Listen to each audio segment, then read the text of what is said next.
All right, Mara, let's move downriver to what's been a nightmare for decades. Now a new plan to ease chronic traffic delays at an infamous rail crossing in Woodhaven has come up. Victor Williams has a look at the project announced today that will finally provide some relief for drivers.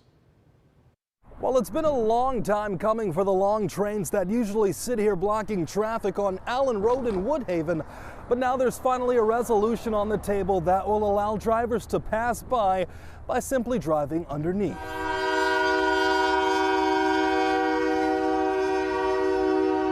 It seems like every time you want to go somewhere, you can't get out of Trenton because of the train. Multiple times a day, especially on the weekends.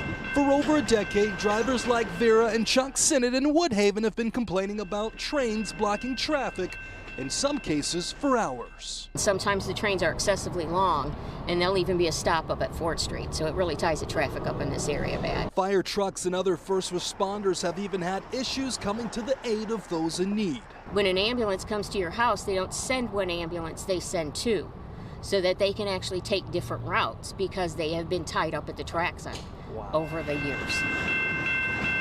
Drivers, however, will now be able to find their way around these trains thanks to a new $39 million project. It'll be an underpass. The bridge itself will be for the train, and then the cars will go underneath it. State Rep Darren Calamari says the underpass will do more than alleviate some of the stress drivers are feeling, but will also make other parts of the area easier to deal with.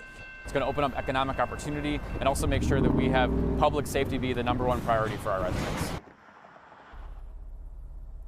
And we're told that officials are hoping to break ground by the end of the year, starting that construction. So we are reporting live tonight. Victor Williams, Local 4. Any word yet here, Victor, on how long this construction is going to take?